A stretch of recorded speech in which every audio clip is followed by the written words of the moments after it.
The four-word rule that once served the House of Windsor as impenetrable armor, never complain, never explain, was coined in a world of typeset headlines, timed news cycles and deference baked into every editorial.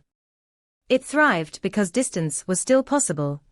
A monarch could retreat behind the crimson curtains of the Belgian suite and allow a crisis to exhaust itself in the streets. But over the past decade, that protective distance has been blown to pieces by the velocity of the swipe, the screenshot, and the single-frame meme. At 2 o'clock on an otherwise ordinary June afternoon, that reality burst across Buckingham Palace's own Instagram grid with an emoji wink so small it might have been missed, yet so significant it landed like a clap of thunder across the courtyards of power, from the Foreign Office to the studios of morning television. To appreciate why those two words, "we see you," matter, one must step back into the lattice of tradition that has guided royal communications since the reign of Victoria. Her private secretary Sir Henry Ponsonby famously counselled, "If we explain, we are told we are making excuses; if we decline, we are accused of arrogance; if we ignore, we are charged with incapacity.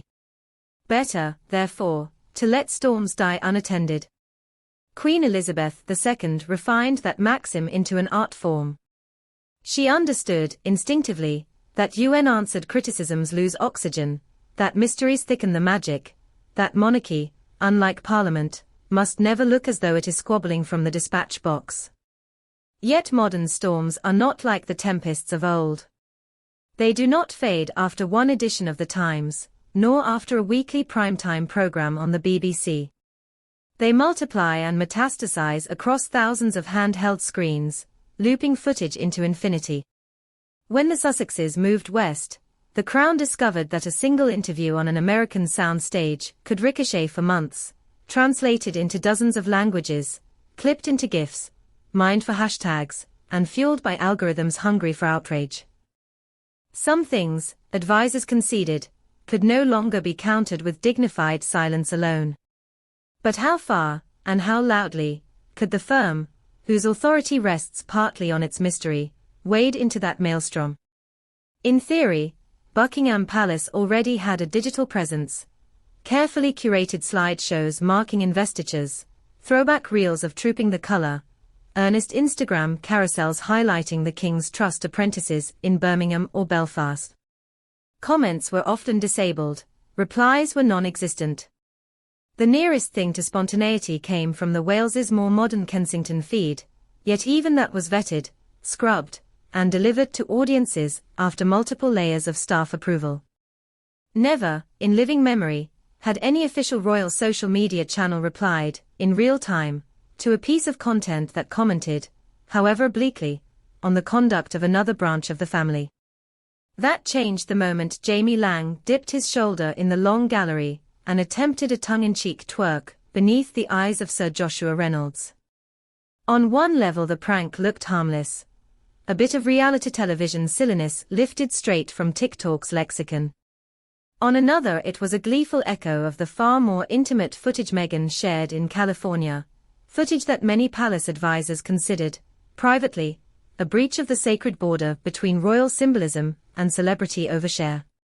That border had been a sore bruise ever since Spare rocketed to the top of global bestseller lists, since the Netflix series aired voice notes recorded secretly during Windsor walkabouts.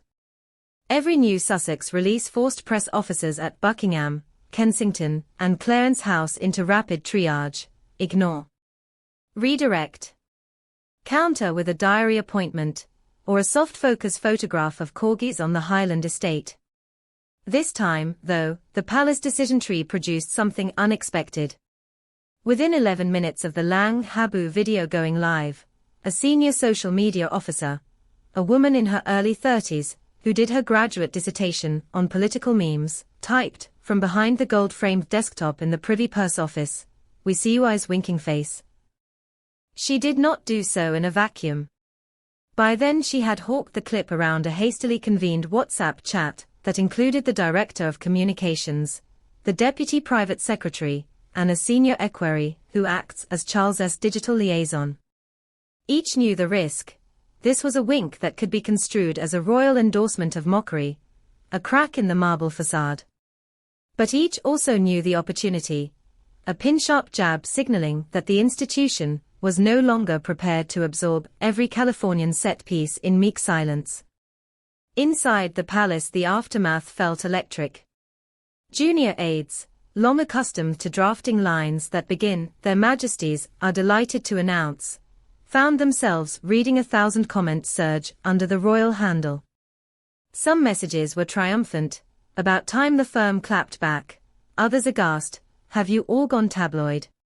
The analytics team logged the engagement spike, retweets by Fleet Street editors, dissection by body language vloggers, even a grim thumbs up from Piers Morgan. By supper time, Sky News had cleared a segment. Did the palace just troll Harry and Meghan? Every expert pain list began with the same caution: we must remember, we're dealing with emojis, not communiques. Before acknowledging the bigger issue, the crown had blinked first. What does that blink mean on the chessboard of royal diplomacy?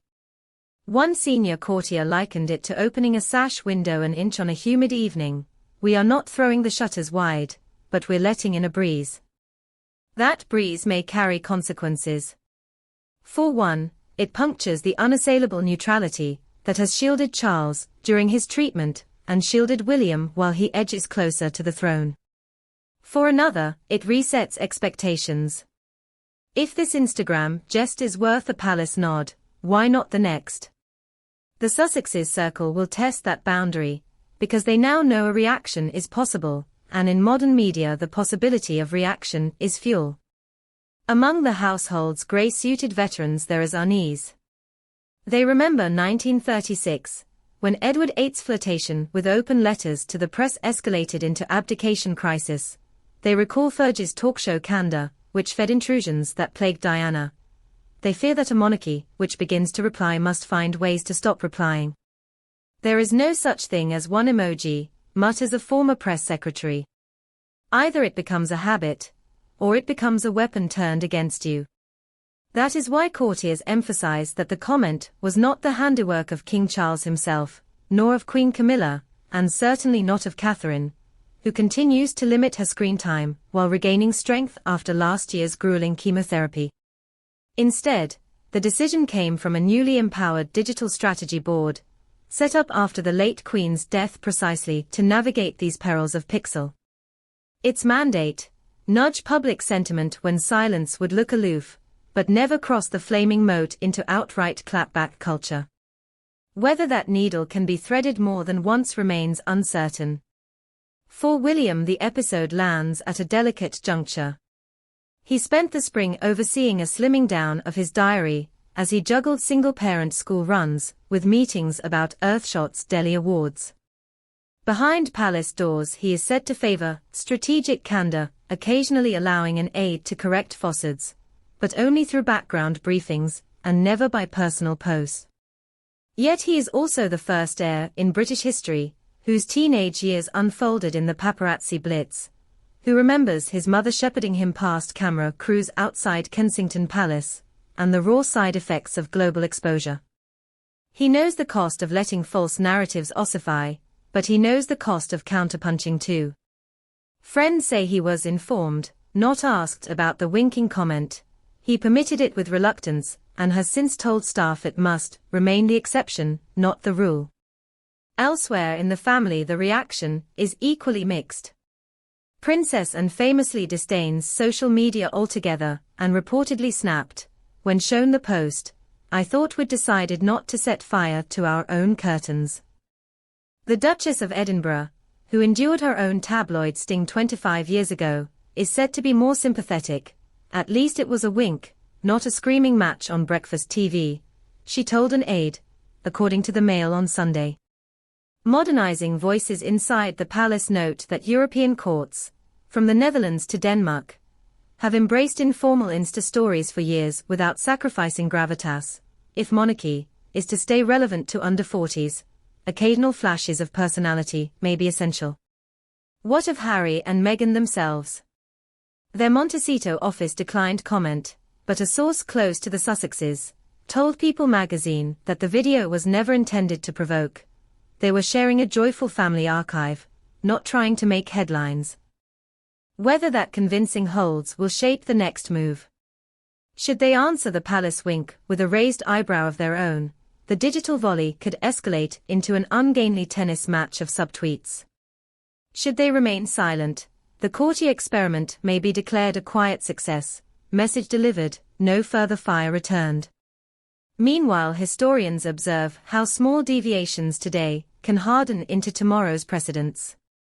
The monarchy survived radio by mastering broadcasts, survived television by mastering live ceremony, survived social media's first wave by colonizing the platforms.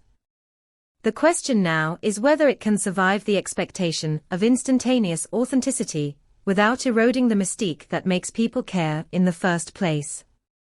A monarchy that tweets back is, by definition, more relatable. But relatability is a double-edged scepter, clutched too tightly it cuts. For now the story remains suspended in a curious equilibrium, half tradition, half TikTok, waiting to see if a single wink will stand as novelty or opening salvo. In the grand salon of the media age, kings and influencers share the same dance floor, and even thousand-year-old crowns must learn new steps to stay upright. One thing is certain, the palace has shown it can blink. The world has noticed. And from California to Kensington, everyone is wondering which eye will twitch next.